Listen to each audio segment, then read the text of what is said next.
Hello, everyone. My name's Adam, and I want to talk to you about walls. I know that may sound a little bit weird, but just go with me on this one for right now.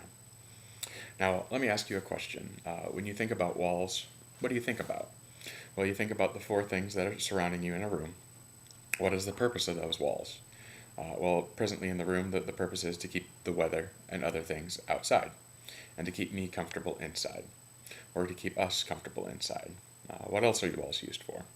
Well, a lot of times they're used to keep things inside. So you have someone that's stuck inside a wall, and it keeps everyone who's on the outside of those walls protected from whatever is on the inside. It's also used for hiding things and can be used for protection. Let's go with that last one for a little bit. In the world we live in, we see walls all the time. They're used for the purpose we just talked about. But what about the walls that you don't see? Let me use a few examples. When two people go and they become good friends, and they tell each other everything, but eventually one of those friends goes and tells the other person's secrets to somebody else. Uh, they lose the trust that they had in that person, and they build a wall around their heart to protect it.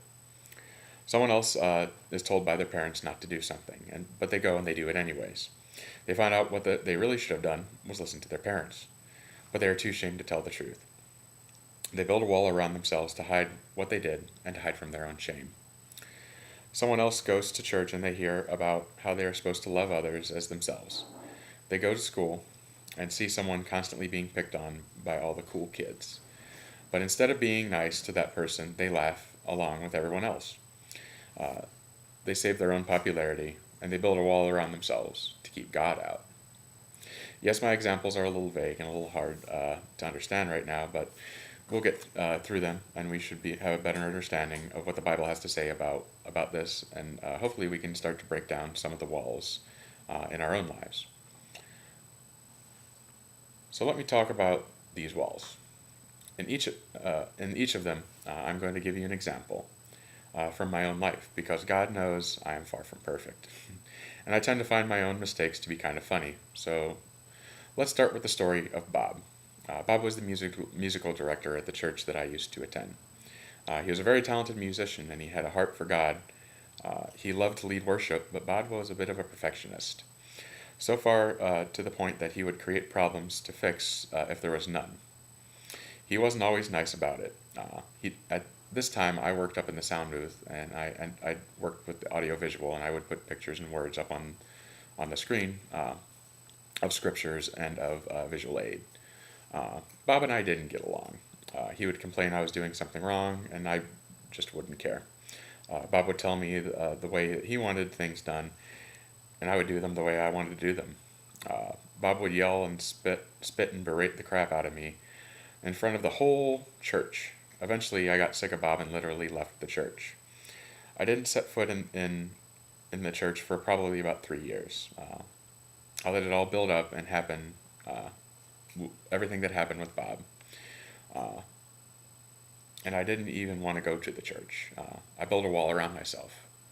Uh, the pain that I had that I had inside of me from everything that had happened with Bob, and I wouldn't let anyone, including God, get close enough to fix it. Eventually, I did forgive Bob, and I thought that I had for a long time. Uh, I thought about him and I would feel anger swell up every once in a while. I would get mad all over again. Bob ended up leaving and going to another church, and this is around the time that I started coming back to church and tried to get back into what I had left behind. I prayed and I started to feel closer to God, but I felt like there was something that was in the way. Uh, what does the Bible have to say about that? Well, Colossians 3 verses 13 um, says this: "Be gentle and forbearing with one another.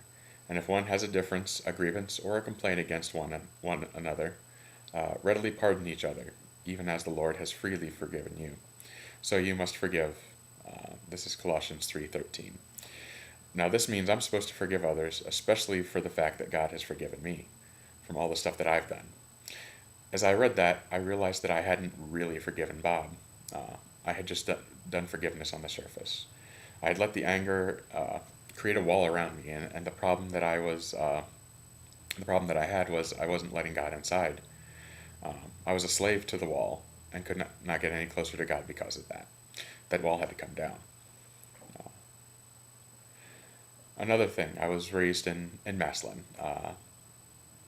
It's a very football school, football oriented, sports oriented. So if you're not a part of that, you're not considered one of the popular people.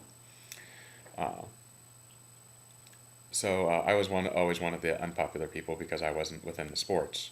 I didn't have the greatest sense of fashion either. So I was also pretty shy. I didn't talk much, and I didn't want to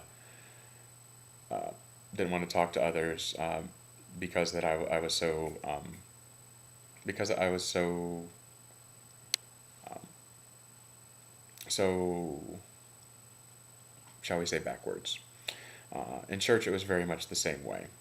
Uh, so I was always kind of pushed away and put down at church as well.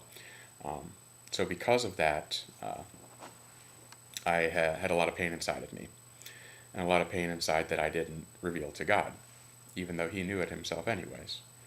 So I had built a wall again around myself because of the pain from being unpopular and from being disliked by others. Um, and so what the problem is this. If I don't let God fix the problem, it's very much like a child who has a broken toy. And with that broken toy, that they're crying and crying and crying to their father, "Daddy, daddy, daddy, my toy's broke. Daddy, daddy, daddy, fix it, please."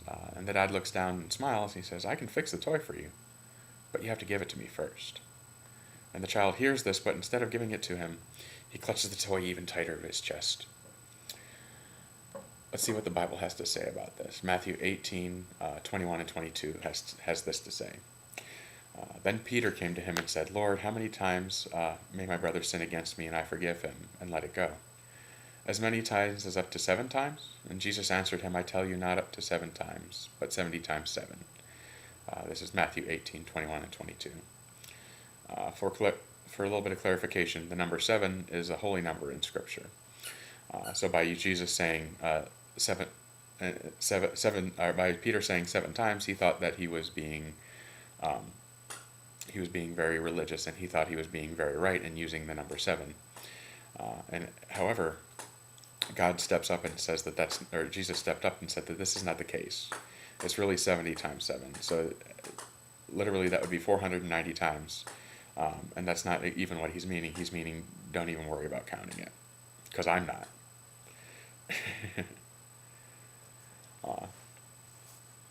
So even with the problems that I was facing with school, with being unpopular, and church with being unpopular, and letting the pain get to me, I was doing the exact same thing. I wasn't letting God step in to heal me. And so those walls had to come down. The walls that I created in my life were a problem because I wasn't able to feel God's healing grace and mercy. If you look closely at what God wants us, at what God says, and why God says it, He wants us to forgive others, you see it has a lot to do with freeing someone else, but that has more to do with freeing yourself.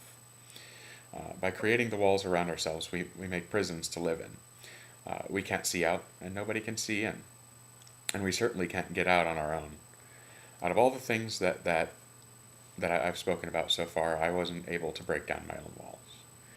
Even though I created them, I could not break them down. It was not until I prayed to Jesus to come into my heart and to break down the walls for me.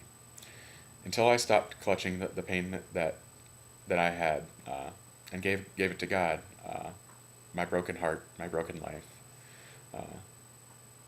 Jesus was the only way to break down those walls.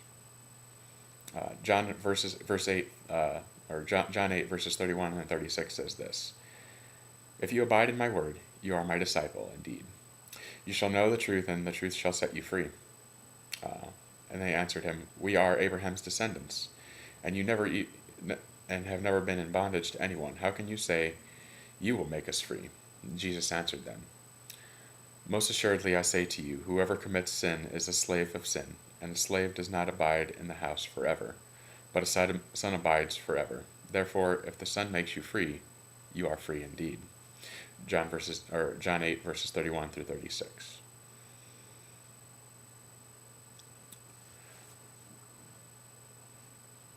So within that, we find that Jesus is the one who sets us free from the walls that we create around ourselves.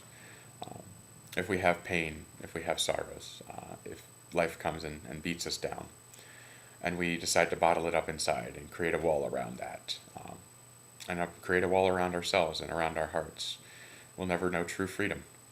We'll be slaves. And it is not until Jesus can come into our own hearts, that Jesus can come in and save us, that we will be free. But we have to give him our pains. We have to give him our walls to break down. Thank you very much.